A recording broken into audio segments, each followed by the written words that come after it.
So, how exactly did I find myself here? Riding shotgun on a road trip through an expansive JRPG world, despite having no real affinity with the genre? Well friend, that's a good question. Let me explain.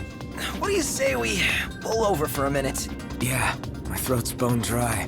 Sounds like grounds for a pit stop. Sounds like a waste of time and money. It all began in a city called Midgar.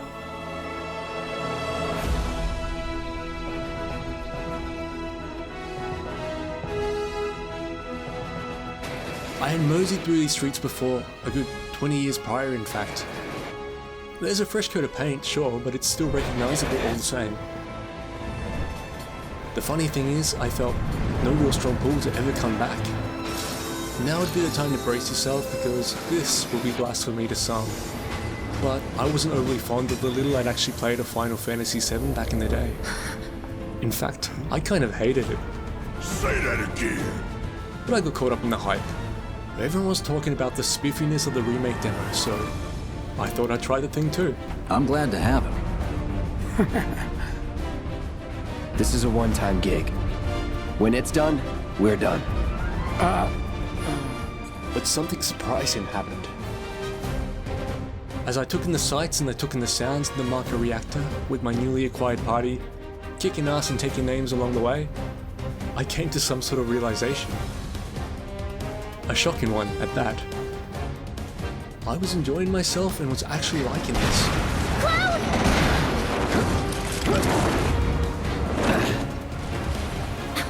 Okay, that was pretty cool. Alright, come on. I was having a change of heart. Maybe I was a little too hasty writing up the Final Fantasy series after all. It's pretty safe to say I was invested. I couldn't stop thinking about it afterwards.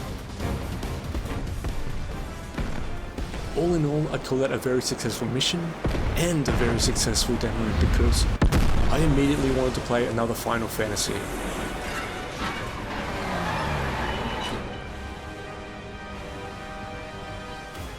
And the remake wasn't out for some time yet, so I had to look elsewhere.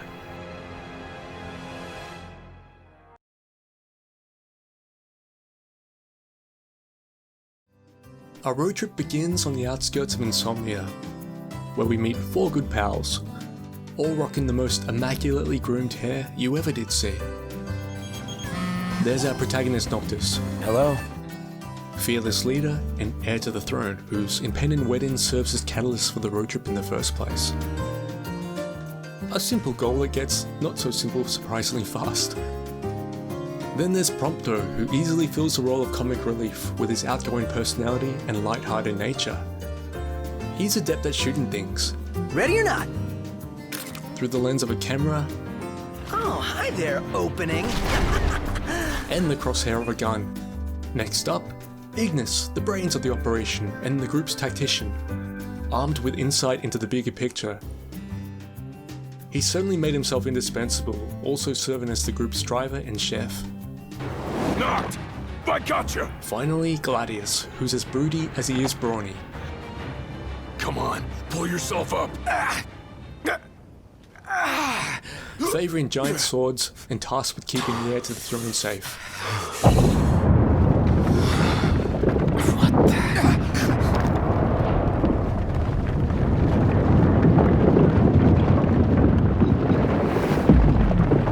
Spoiler alert, he's gonna have his work cut out for him. Ignis, pull over a sec. Certainly. As a whole, they're a likeable bunch. There's banter, deep and meaningfuls, and the occasional personality clash. Damn, this place is hot. Just take your shirt off. Like you? No way. What, too embarrassed to show your scrawny body? Hey, I got muscle. You just can't see it. If you say so. The sprawling open world is one worth travelling to. It's all 50s Americana and Route 66 middle of nowhere vibes.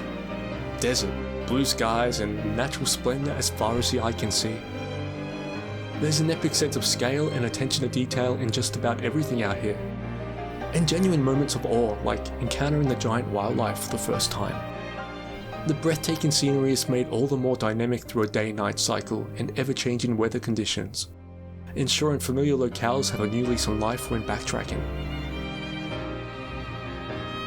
From Havana-inspired Lestalem with its vintage cars, to the Venetian-esque Artesia with its gondolas and canals, and all the wilderness in between. It's a world that feels lived in that's just asking to be explored. And in Final Fantasy XV, you'll be doing that in style.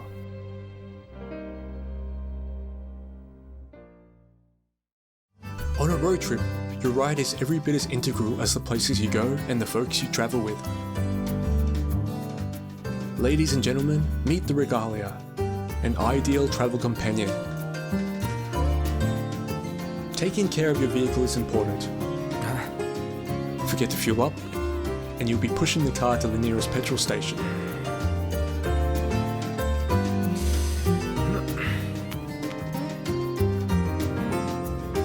Structuring your day around where to fuel up or take a pit stop has a domino effect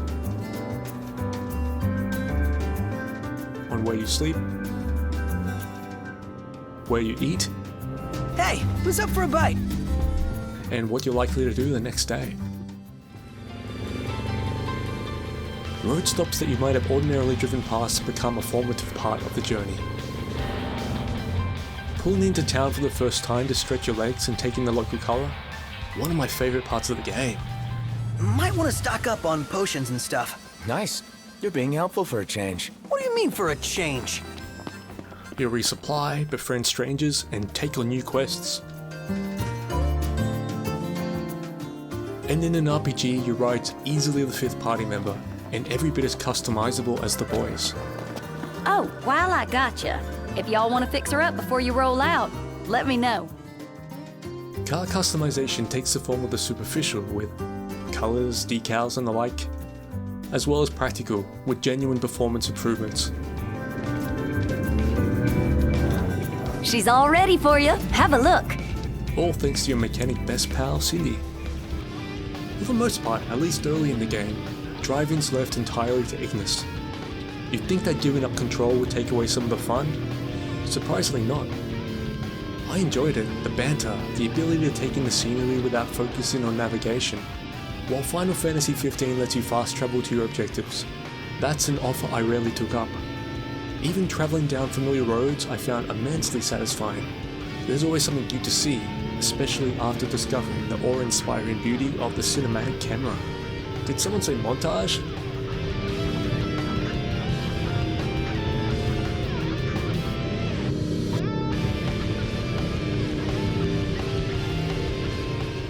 Eventually Noctis is allowed to get behind the wheel, but I often defer to Ignis anyway. The game's not really optimised for free driving. You get a general heads up on where your destination is, but getting there is not so intuitively guided. Better to sit back and enjoy the ride, I reckon. There are other ways to experience the world outside your old faithful car that's taken you this far. Boats. Trains. Even flying motorbike dealies. Here she comes! I got this! All not without their charms, friend. But they've got nothing on the majestic Chocobo. Did you see that sign? Chocobos! Chocobos! No time for that. Need to get to Lestalem. It's still ages away. Come on, just a quick visit. Sure. Let's check it out. Yes! Gonna be awesome. Hold up.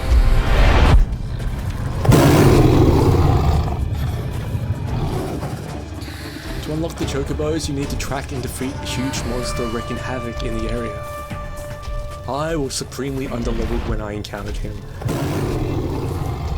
I took him on all the same.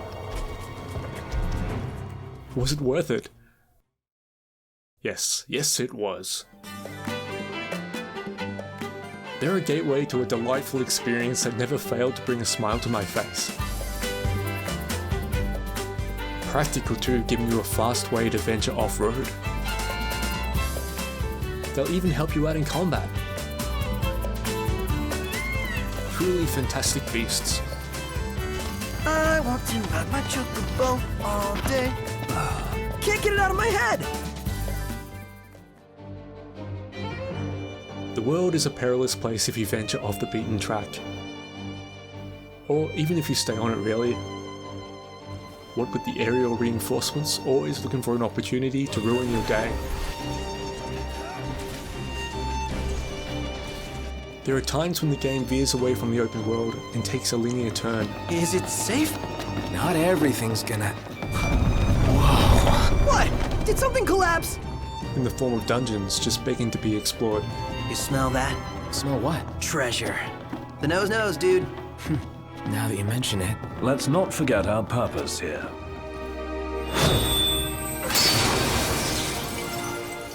They're usually worth the trip, with powerful weapon upgrades that'll make your life a whole lot easier.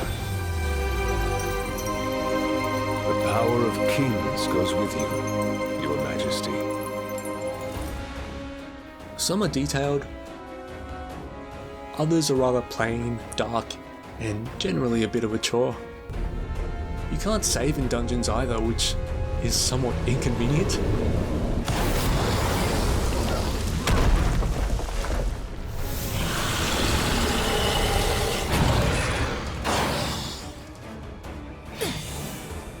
Another major component of any real road trip is battling formidable enemies in high-stakes life and death encounters. Hey, pretty boy. Let's see what you can do. Let's get to work. Thankfully, the boys are well equipped at dealing with all manner of trouble. Combat here is party-based and in real time. While Noctis is your primary responsibility, you're also in charge of issuing squad commands to access the special abilities your pals bring into the fight. Squad commands deplete the tech bar. You've got to let it recharge before you can use them again after that. New abilities are unlocked the more you level up, often using up more of the tech bar. But the trade-off's far more devastating moves designed to turn the odds in your favour. Even rarer, assists from outside your party.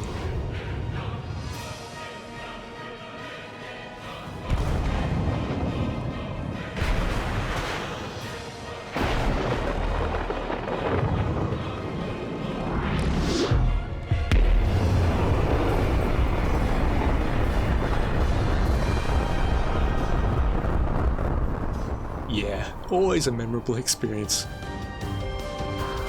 When it's time to fight, these guys complement each other, heal you in combat, and assist you in the more elaborate moves. You can also use magic in combat, fueled by the elements of fire, lightning, and ice. The day-night cycle ain't just for show. There's incentive to pull over, take stock, and call it a day. The sun's gone down.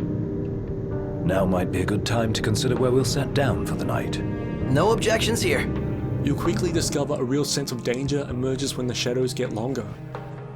There are more enemies more of the time. They happen to be a whole lot tougher too. Retreat, stay put and fight the good fight. Up to you, friend. It's rather dark out. You sure you can handle this? I can see fine. Take a load off for a while. While no one's going to stop you from venturing out, you'll be warned. Defy at your own peril. Was that what I think it was? It looked demonic to me. Why here? Why now? I don't know, and I don't want to find out. Same here. I say we step on it. A strategic retreat to the warm glow of civilization is always good for what ails you. And besides, the game's built around the notion of bookending your day by turning in for the night. Camping is where you level up, unwind with your pals, I hate it. and most importantly, eat all the food. Could crash right here. You can remain awake long enough to eat. Final Fantasy XV is known for many things, but its food is the stuff of legends. Varied and brought to life with such jaw-dropping visual fidelity. Time for the taste test. Looks done to a turn. Excellent work. Taste for yourself? Sweet are the fruits of one's own labor. Not half bad. You must be eager to learn more of the culinary arts. Actually, I'm eager to leave the cooking to you. My half-baked scheme, up in smoke.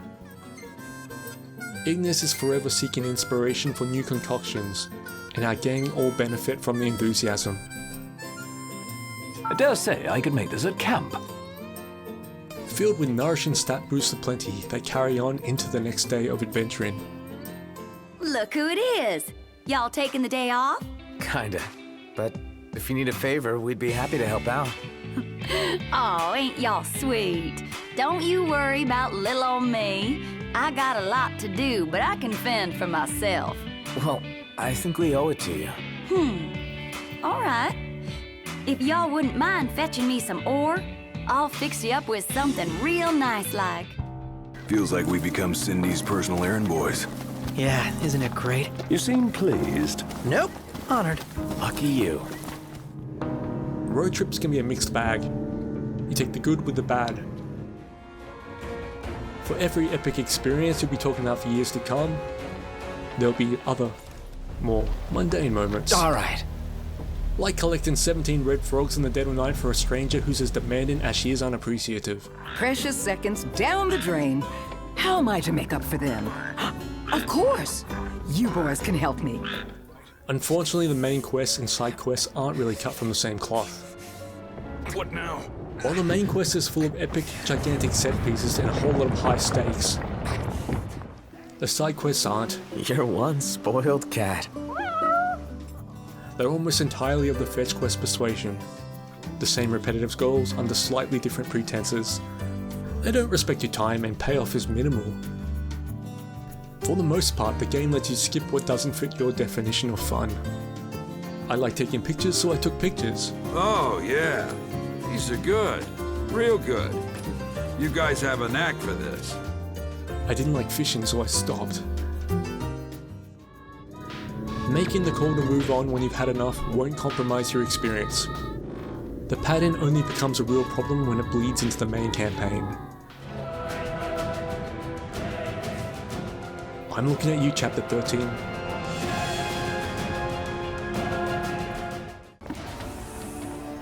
Beware, for a who's who of video game design sins awaits in Chapter 13. Takes a special key. An endless hunt for keycards. Check. Jump scares. Check. Backtracking through corridors, both maze-like and nondescript. Check. Limiting your ability to save whenever you want. Check. Taking away all your party members. Check. There's some streaker running around here? There's that keycard, by the way. Even reducing strategy in combat by stripping you of all your hard-earned gear. I confess, I minimized the game, opened Google and typed, "How long is Chapter 13? Seems I wasn't alone. The answer? Way longer than you'd hope. Sometimes at the end of a trip, no matter how much fun you've had, you start looking forward to going home. Or more aptly in the case of a video game, the credits roll in. While I was glad to have finished, I still consider Final Fantasy XV a road trip well worth taking. Ain't so bad out here once you get used to it. Still a lot we haven't seen, though. And a lot for us to do. Yeah. Buck up. We're just getting started.